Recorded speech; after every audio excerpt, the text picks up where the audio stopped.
The questions that they were asked and the things that they were told to do were beyond the pale. Now, this was before informed consent.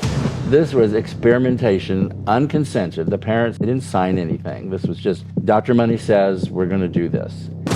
I don't know if we understand the gravity of how sick, and I go as far as saying how demonic it is, of what we're doing to the next generation.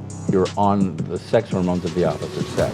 So you basically create permanent infertility. It's not safe, it's not reversible, it's a permanent interruption. This is the City of God podcast, where Christ meets culture. For decades, parents have been told to trust the experts, to believe that modern medicine is always guided by science, evidence, and the best interest of children. But what happens when ideology replaces science? And what happens when doctors who speak the truth are silenced for refusing to go along? Today, we're joined by Quentin Van Meter, a physician who has spent decades in pediatric endocrinology and has witnessed firsthand how medical institutions have abandoned evidence in favor of gender ideology. You can listen to this episode of The City of God on Apple, Spotify, or wherever you get your podcast. And there's a full video version filmed at our beautiful studio. You can watch it at Coral Ridge Ministries streaming platform by going to crm.tv or on the Coral Ridge Ministries YouTube channel. Now, please welcome Dr. Quentin Van Meter to the City of God. Dr. Van Meter, so glad to have you here on the City of God podcast. You've been practicing medicine for decades. At what point did you begin to see ideology override science in pediatrics? It's actually a fairly long time ago. It started with immunizations and the practice of spreading them out so that it was likely to catch more kids as opposed to do the job of the immunizations. And so I stood back as a member of the American Academy of Pediatrics watching the immunization schedule change, watching things being clustered together, seeing that there were adverse responses to, a lot of swelling and fever and whatnot. I thought, who thought about this? I mean, the immunization has a purpose. If you put it together wrong, it's not going to get the job done. And that kind of proved itself with, well, now we need boosters. So this background of the politics of the CDC and the American immunology practices group, they came together with a consensus that was pretty much not effective. And I thought, wow. That's a little crazy. Yeah. And then the management of asthma and watching, pharma come in with very much more expensive medications to replace ones that were fantastically effective, and it's just like, wait a minute, we're going the wrong direction. We're making things much more complicated than they need to be. So I practiced the way I wanted to practice as a pediatrician, and then I did endocrinology alongside of that until 2003 when I had to just basically jettison my pediatric practice and do full-time endocrinology. In the endocrinology world, it has been pretty stable until the transgender issue came up. So you decided to speak out and push back against what was happening in the culture. Why and how did you push back and speak out? Well, I had a history that goes back to my fellowship days at Johns Hopkins when Professor John Money was on the faculty. And he was a perverse individual. I don't really like name calling, but he really was very difficult to tolerate. Everything was oriented to sex in a way that it wasn't healthy sexual behaviors, it was the marginal things and sort of bringing them in, basically talking patients into things. And I thought, wow, I didn't really see it at the time. I mean, I knew it was going on, but when I left my fellowship and started working with the patients, same diagnoses that I'd seen in my fellowship, I realized there wasn't a sexuality issue imprinted on every one of the diagnoses. The patients were mentally healthy and were growing up well and didn't have any morbidities of their sexual identity or whatever. That was the theme at Hopkins, is that everybody who had any hormonal imbalance had to have some sort of psychological malalignment of their gender or their identity. And so I saw then that was long ago, and everything remained quiet.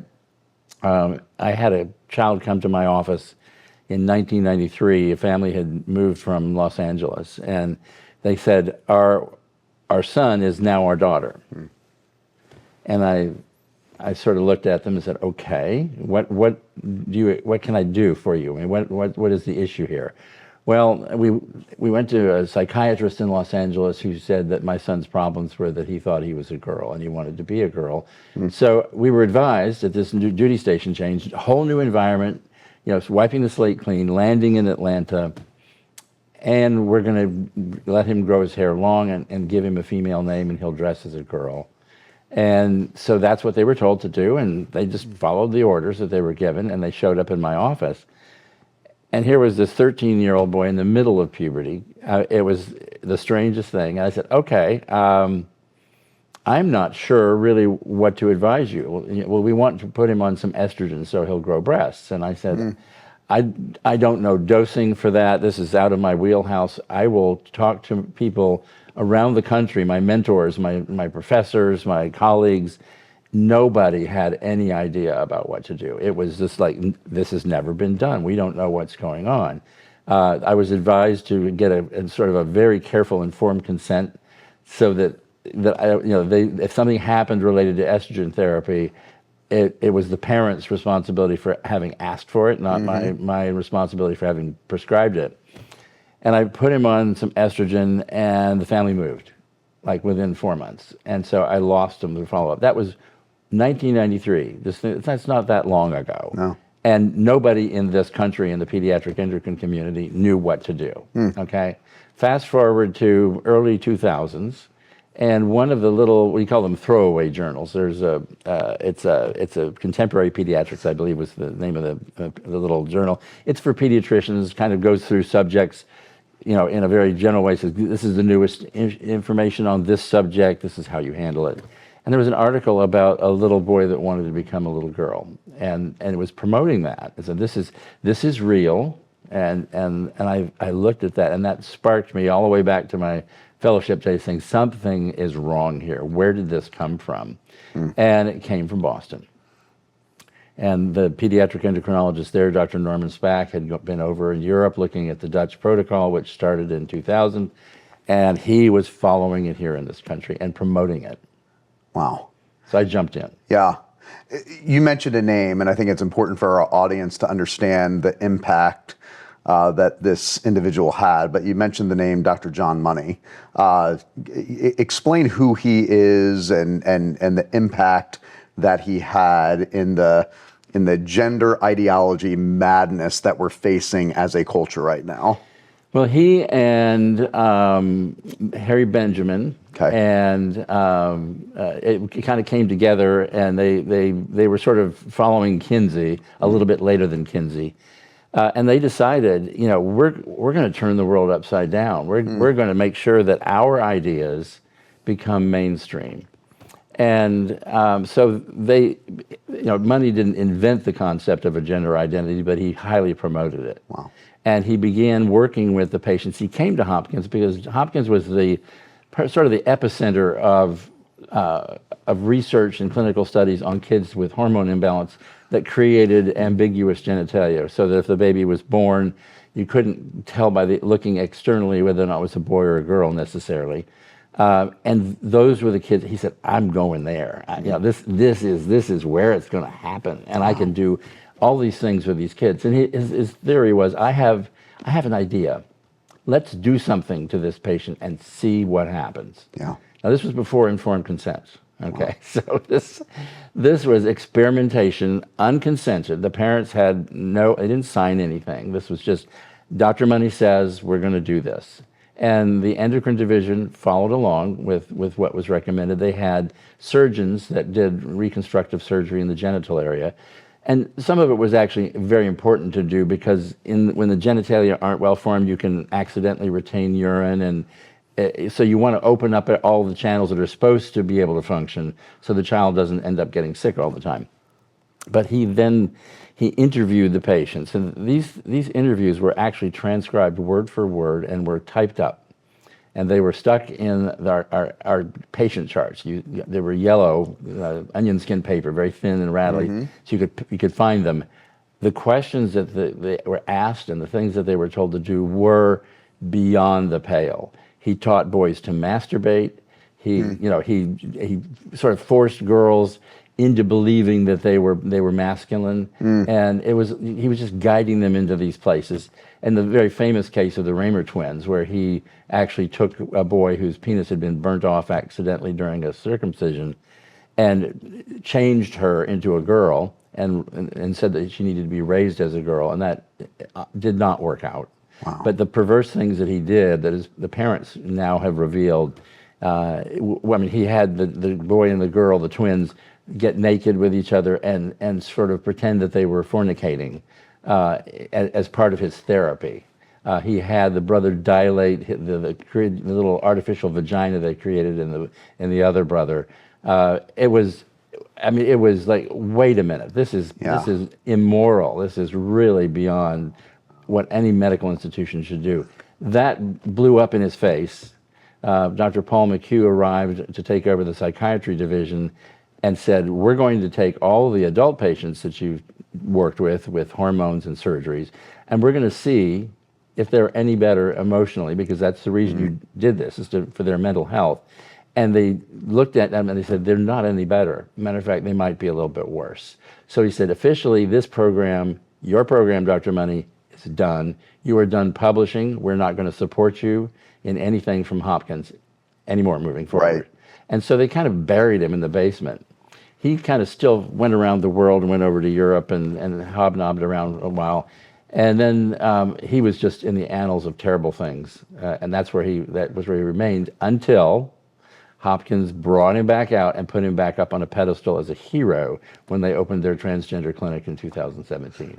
When that happened, I wrote a letter to the editor for the children's magazine of Hopkins and said, do you understand what you're doing? This, I've seen it from a long ago, and this man should not be honored. I never got a response from that, but it came back up and bubbled up, and here it is today. Yeah, thank you for sharing that. I think that's important for our audience to understand, and I appreciate you being as explicit as you were, because I think we hear about the gender madness, we hear about what's happening to the next generation, and I don't know if we understand the gravity of how sick, and I go as far as saying how demonic it is, of what we're doing to the next generation. So thank you. I think that helps give us good context of where this came from, how this happened, but to understand kind of the gravity of the situation. Let's talk about, one of the tactics that are used are the concept of puberty blockers. What does a puberty blocker actually do inside a child's body? So it shuts off the signaling from the pituitary to either the ovary or the testicle. It's an amazing technology. It was discovered back in the early 80s. I was in San Diego at the Naval Hospital there and on the clinical faculty at UC San Diego. And at Scripps Institute, they discovered a tumor in a woman that was secreting the signaling hormone from the hypothalamus, which is right above the pituitary. And they categorized that. They found out what its sequence was. They made it artificially. And then they said, because we learned that the way that hormones work, if you over-signal, if you throw a giant amount of a hormone, and these are particularly the hormones like insulin, or in this case, gonadotropins, it downregulates. It's what this receptors, it's like a circuit breaker. Oh my God, this is such a surge of activity, I'm going to shut off the signaling. And the pituitary does 7 or 8 things. This is one cell line in there that is selectively flipped off. And it started being used in adults who had tumors that were dependent on either testosterone or estrogen to shut down the production of that hormone so the tumor couldn't survive. And so its first use was in adults. And then we looked at our kids with precocious puberty, which is a very defined syndrome of kids actually going through the whole process of puberty way early. In girls, sometimes as early as 3, 4, or 5, and in boys the same. And those kids would end up maturing sexually and would be phenomenally short because they burnt up all their growth potential early. And it was very difficult for a first grader to be menstruating. Okay, so this, what do we do to shut this down? Well, we did this with a medroxyprogesterone or Depo-Provera, which was a terrible thing to do because it was just not the right drug, but it's the only thing we had in our tool chest. Along comes this wonderful selective shutdown of the pituitary signaling, and it was applied to kids with precocious puberty. It worked fantastically, reversibly. And so that came on the market probably in the mid to late 80s, and has been the bulwark of success with getting kids who were specifically very, very young to shut down until the age when they're supposed to, and then you withdraw that, and it kind of comes out from the shadows and begins to function again gradually. It's really amazing. That's amazing. Yeah. And now this next question, I believe I know the answer to it, but I think our audience needs to hear from a medical expert. From your perspective, is there really any such thing as a safe medical transition procedure for minors? None really. I mean, first of all, if you block puberty and the age of puberty, you are essentially telling the testicle and the ovary, you will not develop. Okay, so it arrests development there. When you don't produce those hormones, calcium doesn't come into the skeleton from the dietary intake, no matter how much you throw in there. So the bones become undercalcified, and so, particularly in females, it's a little bit more than males. So you end up doing something you can't come back and repair. The problem is that with the puberty blockers used in this country, essentially, when you go on a puberty blocker, within 6 to 8 months, you're on the sex hormones of the opposite sex. So you basically create permanent infertility. You sterilize the patient, you underdevelop the gonad, and then you hit the body with crazy amounts of the wrong hormone, and everything goes awry. We've learned recently that Alzheimer's disease is related to inefficient signaling from the hypothalamus to the pituitary, regarding the gonadotropin releasing hormone. So it does brain development. I mean, it's very important in an adolescent to have this be full force, to let puberty take this prepubertal non-reproductive body and work on all the organ systems, the brain, certainly the gonads, the body physically as well, and change it into a reproductive adult. Okay, all of that is wiped out.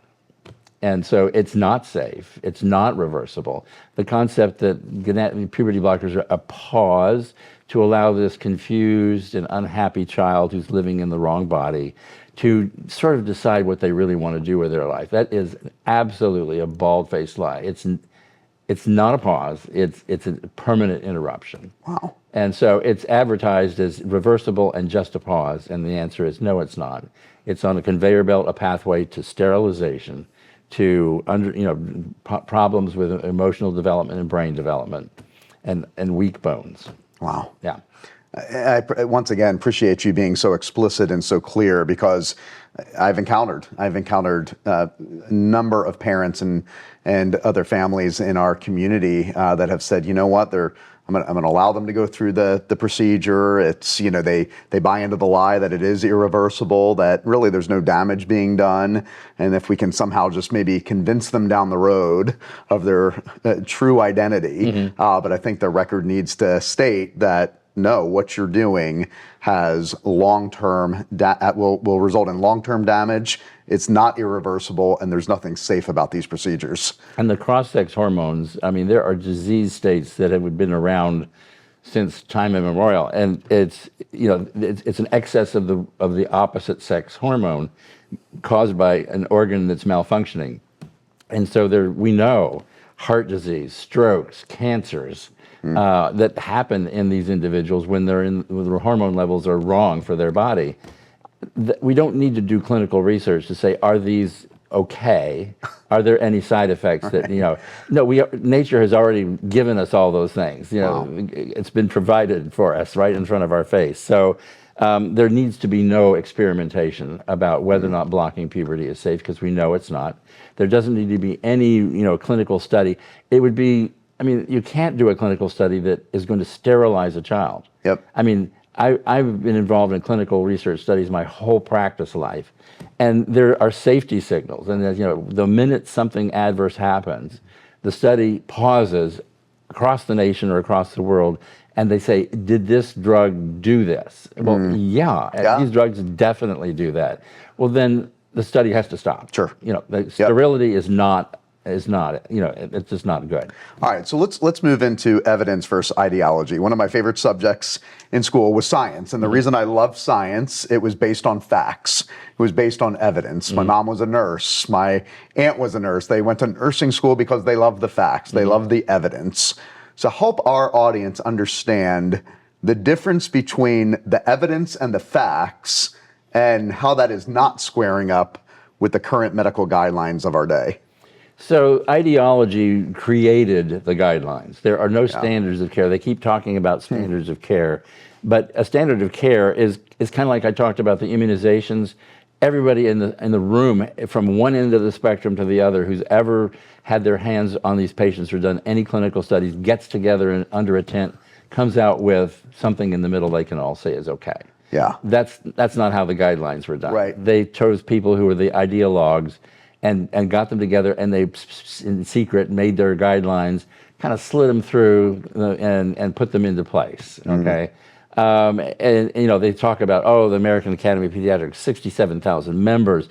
They approved these guidelines, and they call them, I think it's a position statement instead. But the 67,000 members knew nothing. Okay, there were a handful of people who wrote them, maybe even 2 or 3 people, and then a board of directors that numbers maybe 30. And they voted yes on it, and said without having any knowledge of what they were saying yes to, and that became the standard of care here in this country. The Endocrine Society did the same thing. They did send them through to the membership and make comments, but the comments we made were ignored because I did it, and they weren't changed. And I'm one tiny person. I don't expect my voice to be the one that turns the tide. But you just knew that they did that as just sort of a show thing. So the evidence they use are to take vast studies of surveys of 25,000, now 50,000 transgender individuals, and send a questionnaire out. And then the questionnaire comes back with the answers. Now, that's not an interview. That's not, the person answering the questionnaire can say anything they please. They can invent events in their life that never happened. And so they cherry-picked data out of these answers and said, see, puberty blockers are actually dropping the suicide rate. And you think, well, how can you take that? And it's a published study in a reputable journal. Editors for reputable journals previously they'd say, I'm sorry, this is convenience sampling, and you can't come to conclusions about causality. You can't. It's just a law of science.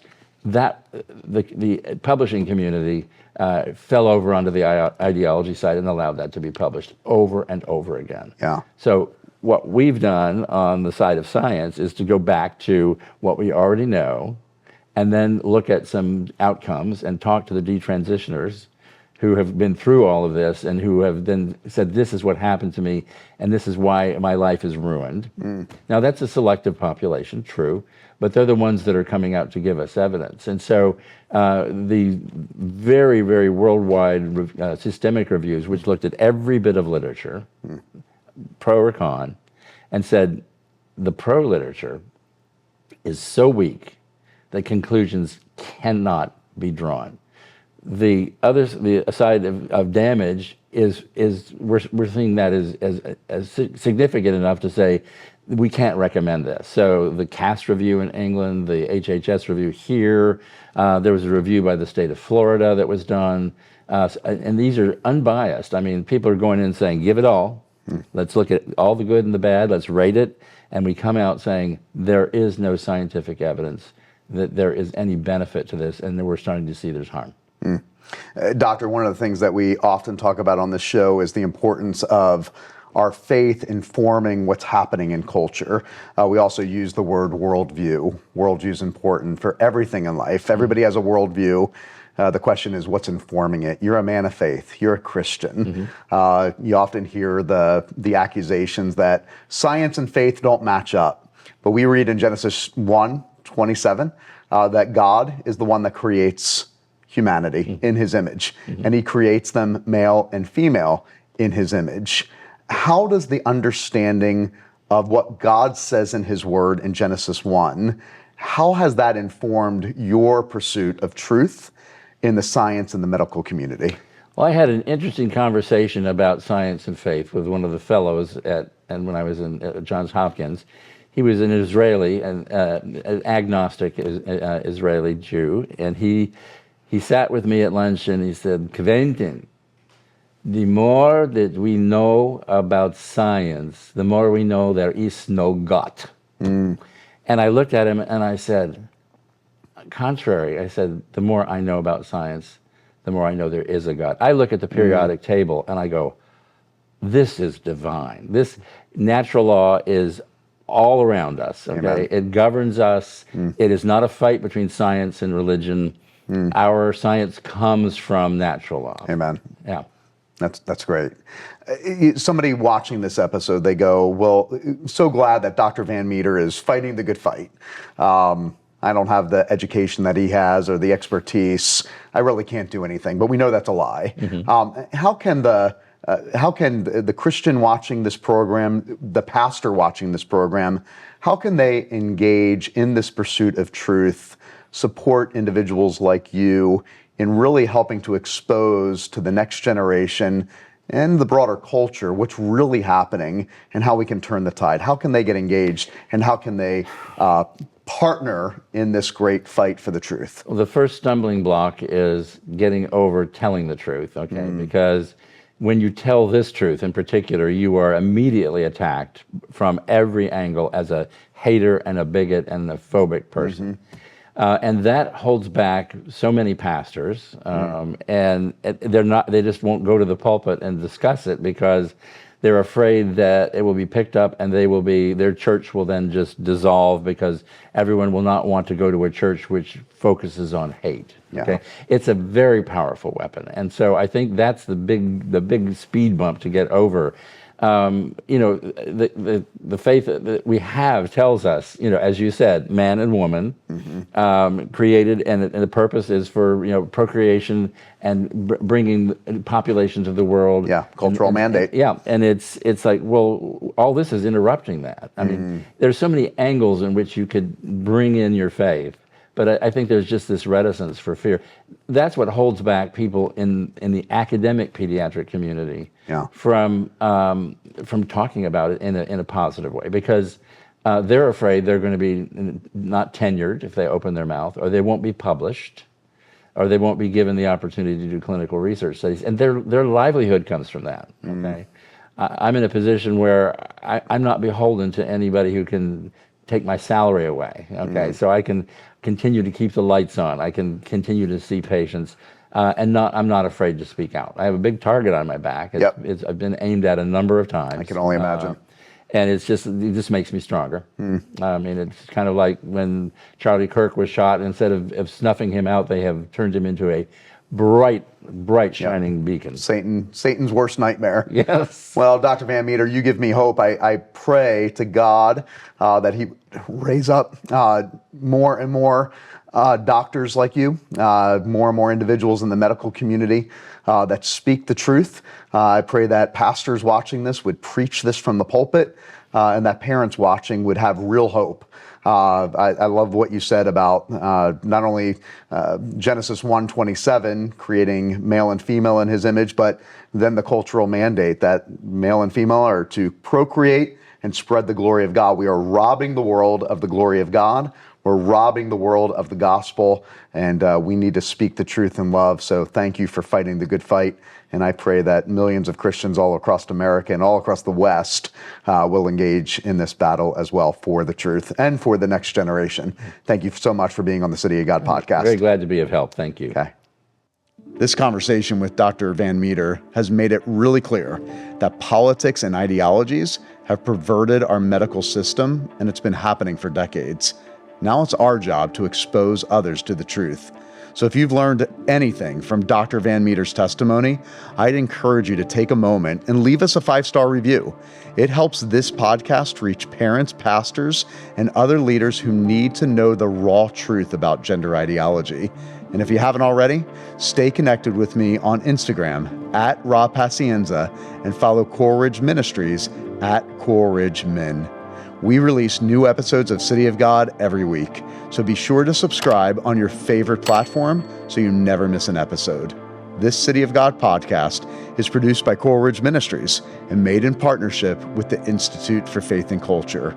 This is the City of God podcast, where Christ meets culture.